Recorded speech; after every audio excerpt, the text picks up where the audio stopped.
Imagine spending your entire life trusting the people around you, only to have them tear you apart when you least expect it. This is not just a story of betrayal, this is a story about how one act of selfishness shattered everything, and how the taste of revenge can feel like the only thing left to hold on to. The phone call came just like any other, but this time, the words felt like a slap in the face. "We didn't invite you." My mother's voice was sharp, colder than I'd ever heard it. There was no warmth, no hesitation, just a clear, unfeeling statement. I had been anticipating something like this for weeks, but hearing it said out loud from her mouth sent a chill deep into my bones. I wanted to scream, to ask her why, but I knew she would never give me a straight answer. Instead, all I could do was stare blankly at the screen of my phone, feeling the world around me tilt and spin out of control.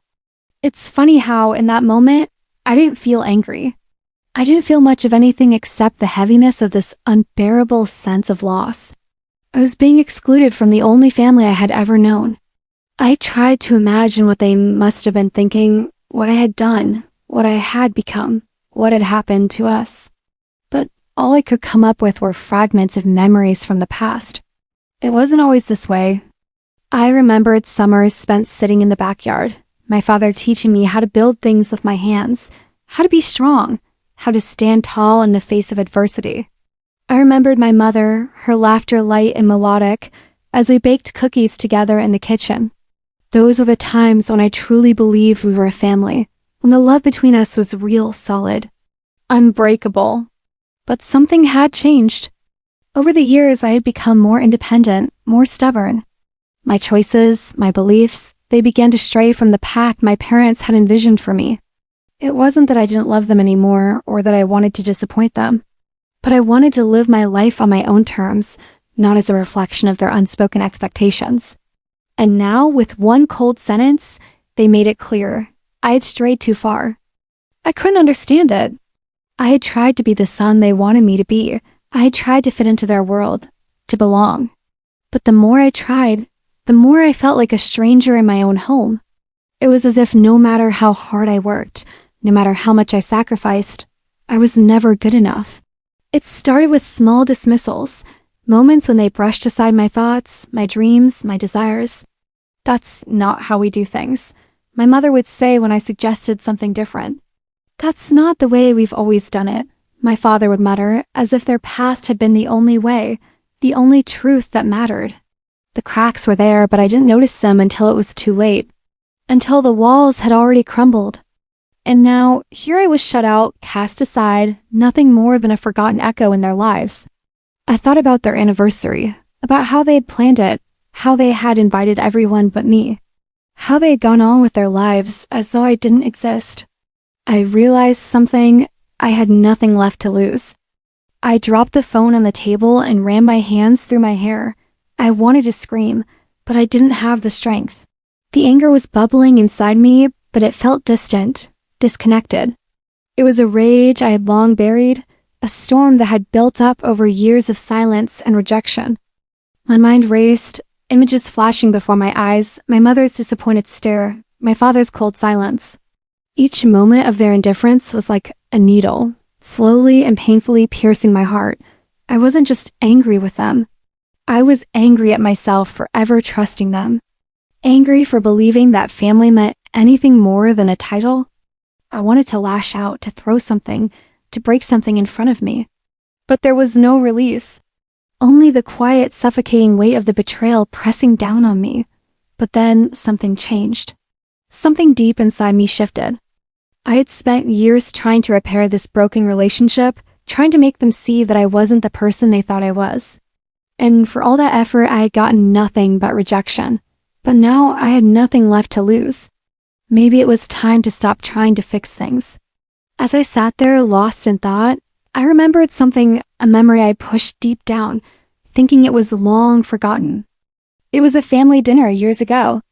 We were all laughing, eating together around the table. I remember my mother's smile, so genuine, so full of warmth. My father talking about the future, the dreams he had for me. I was happy then, or at least I thought I was, but I wasn't happy. Not really.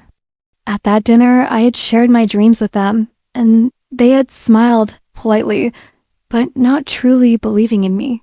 "You're too ambitious," my mother had said, her tone light but dismissive. "You should think more realistically," my father had added. Those words had stuck with me, had become the seed of doubt that eventually grew into the conflict between us. They never believed in me, never truly. And now they were paying the price for their refusal to see me for who I was. I felt a stirring of something deep within a fire that had been smoldering for years, waiting for the right moment to ignite. Revenge, it wasn't something I had ever considered before. But now it felt like the only way to reclaim the respect I had lost, the only way to make them understand the pain they had caused. It wasn't about anger anymore. It was about justice. About making them see the consequences of their actions. But how? How would I make them understand? The answer came to me slowly, like a whisper in the back of my mind. A plan, a way to hit them where it hurt, a way to make them feel the weight of their choices. I wasn't going to beg for their approval anymore. I wasn't going to ask for their forgiveness. Instead, I was going to make them regret every word they had ever said to me, every time they had turned their back on me. That night, I sat in my dimly lit apartment, the weight of my decision pressing down on me. I had never been the type to take revenge, but now I couldn't see any other way. I wasn't sure how this would end or if it would work, but I knew one thing. This was the only way I could take control of my life again. As I stared out the window, watching the city lights flicker in the distance, I made a decision. Tomorrow, I would put my plan into motion. And when it was done, they would never forget how it felt to betray me. The first stirrings of revenge were slow, almost reluctant. But they were there, building inside me. The plan had taken shape, and I could feel the power shifting. I wasn't the victim anymore. I was the one in control. But the question still lingered in my mind. Could I live with the consequences of what I was about to do? Would it bring me peace, or would it only bring more pain? I didn't know, but I was about to find out. The next day, I would take the first step, and nothing would ever be the same again. The stage was set. The wheels were in motion. But the real question remained, would they regret it? Would they finally realize the truth? I had no idea. But I was about to make them find out. The night stretched endlessly, suffocating me in its silence. The weight of what had just happened, what I had done, sat heavily on my chest. The phone call with my parents, the final rejection, was still fresh in my mind. My mother's voice, so cold, so final, echoing in my ears. "We didn't invite you." Those words, those 4 simple words, held more pain than I could have ever imagined. But none of that mattered. They had chosen their comfort over their son. They had chosen their vision of what a perfect family should look like over the reality of who I was. And in that moment, I realized something. I had nothing left to give them. There was no part of me that was still tied to them. No part that was still trying to make things work. The hurt had built up too much over the years. It had hardened me into someone I no longer recognized. The realization hit me hard. I wasn't their son anymore. I was nothing to them. The sting of rejection was unbearable, but what hurt more was the realization that I had let it happen. I had let myself believe for so long that things could change, that the love they had once given me, the moments of joy and laughter, could somehow return. I sat there in the dark, staring at the floor as the cold air circled around me. Of when I thought I was enough for them. Of Christmas dinners where we laughed around the table. Of summer vacations where everything felt like it was falling into place. But now those memories felt like a distant dream. A dream that had shattered into pieces, each one a reminder of how much they had turned their backs on me, how much they had neglected me. I could still hear the laughter, the warmth of those past moments, and it made the current pain even worse. The contradiction of it all, the love I had once felt, now replaced with this hollow emptiness. It was like being trapped between 2 worlds, the past and the present, both equally suffocating. As the hours passed, I could feel the fire of rage beginning to stir inside me. The disbelief, the sorrow, the weight of rejection, they were all mixing into something darker, something far more dangerous. Anger, pure and cold, coursed through my veins. They had taken everything from me. They had torn me apart and left me in the cold. But now it was my turn. The more I thought about it, the clearer the path became. My conscience, my moral compass, it had been shaken, but it hadn't completely shattered. The anger was there, but there was a part of me that was still hesitant. Could I really do this? Could I take the final step and follow through?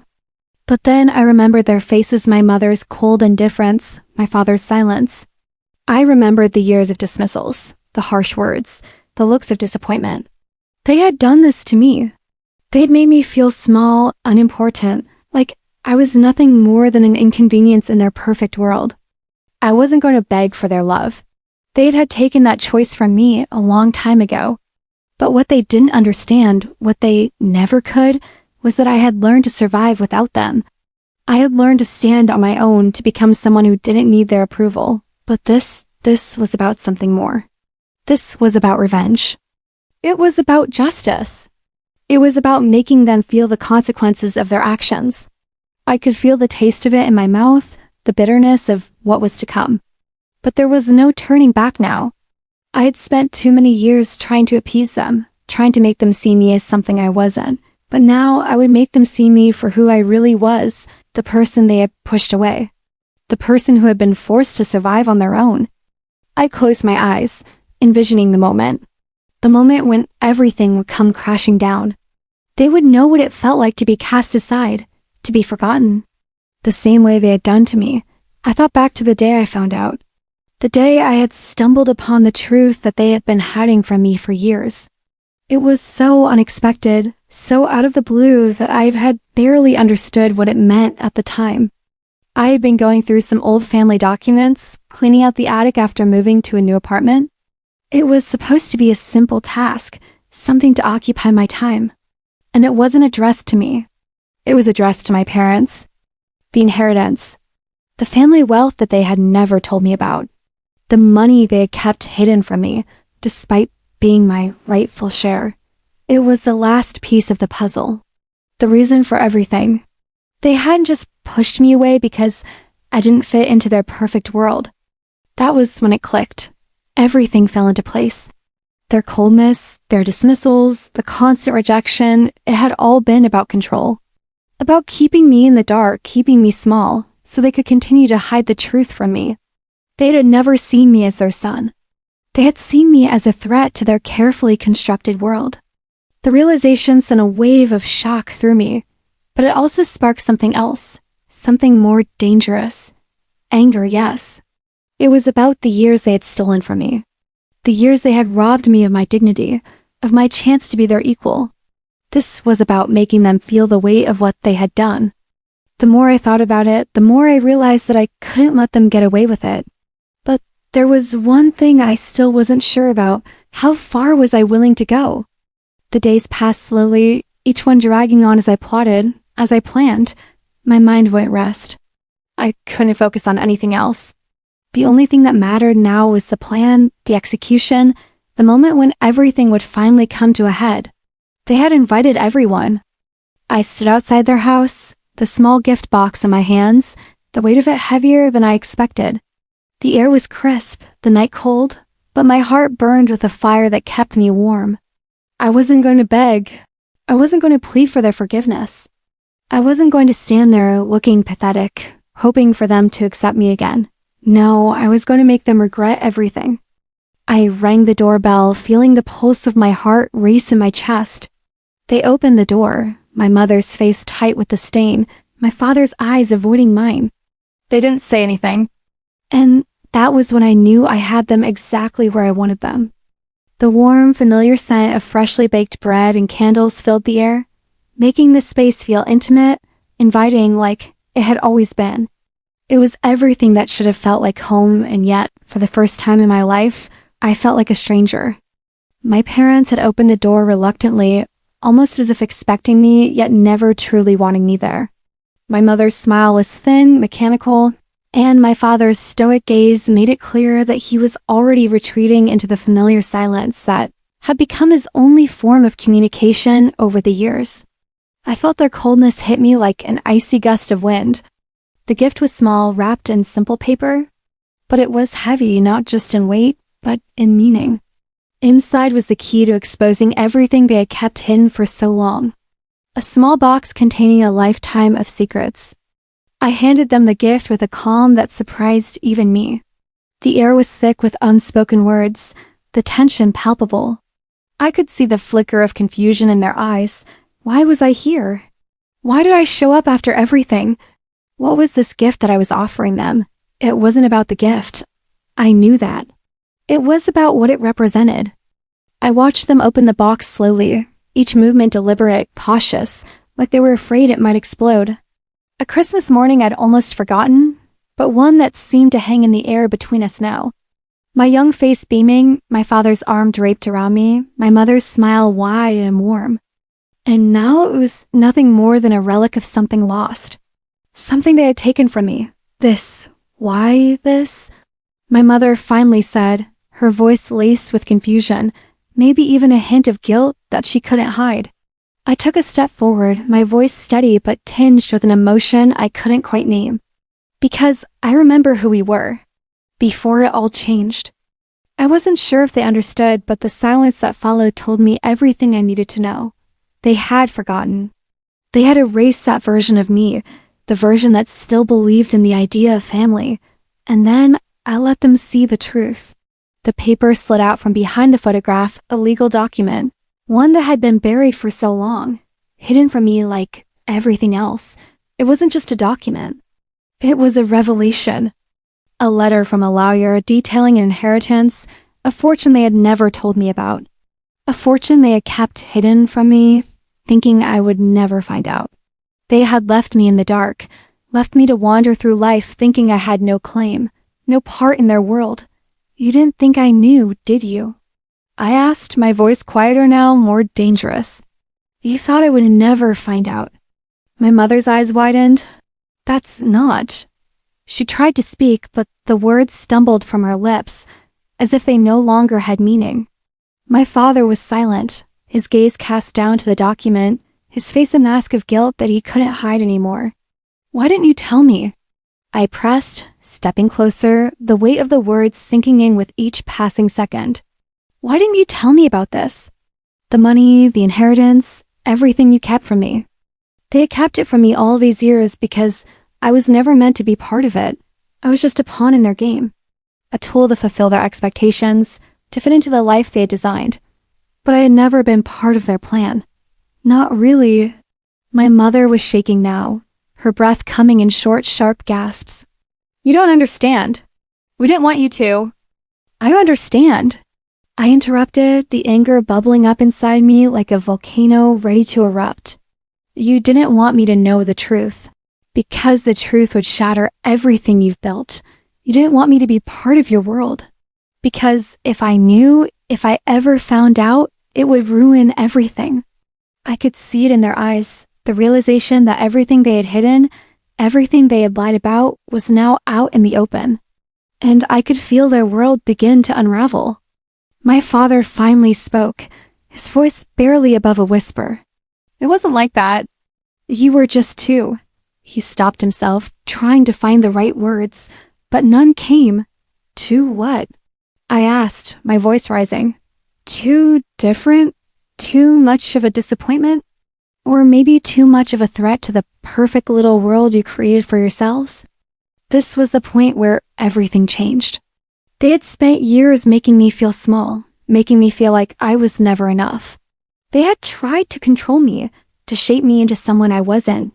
But now I was taking control. The pain, the hurt, the betrayal, it was still there, but it no longer defined me. I had a purpose now. I had a plan. And the taste of revenge was a bitter but sweet poison in my mouth. I said quietly, my voice steady but filled with a quiet rage, you never saw me for who I was. You saw me as a problem to fix, a mistake to erase. My mother's eyes welled with tears, but I didn't feel a flicker of sympathy. She had made her choice. She had chosen to hide behind a facade, behind her perfect life, and had left me to fend for myself. He had always been the silent one, the one who watched from the sidelines, never intervening, never speaking up. But now, as the weight of the truth settled in, I saw something in his eyes that I hadn't seen in years. Regret. But it was too late for regret. The moment stretched on as I stood there, my mind racing with the possibilities, the consequences. They had betrayed me, and now it was my turn to make them feel what I had felt. It wasn't about the money, not really. It was about making them understand the cost of their choices. I wasn't going to let them walk away from this. They had treated me like I was nothing. Now they would see the truth, and they would never forget. But even as the fire of revenge burned inside me, I couldn't ignore the heavy ache in my chest. I had wanted a family. I had wanted to be loved, to belong, but they had taken that from me. They had chosen everything else over me. And now I was about to take everything they held dear. I left their house that night, the weight of the document in my hands still heavy, still burning with the power of what it represented. But there was no joy in my heart. No satisfaction in knowing that I had finally gotten my revenge. I had taken control, yes. I had exposed them for who they truly were. But I couldn't shake the hollow emptiness inside. This wasn't the victory I had imagined. This wasn't the closure I had hoped for. But it was a beginning. And it was the only one I had left. The road ahead was unclear, but one thing was certain. They would never forget what they had done to me. And neither would I. The taste of revenge was sweet, but it didn't fill the emptiness in my heart. Maybe nothing ever would.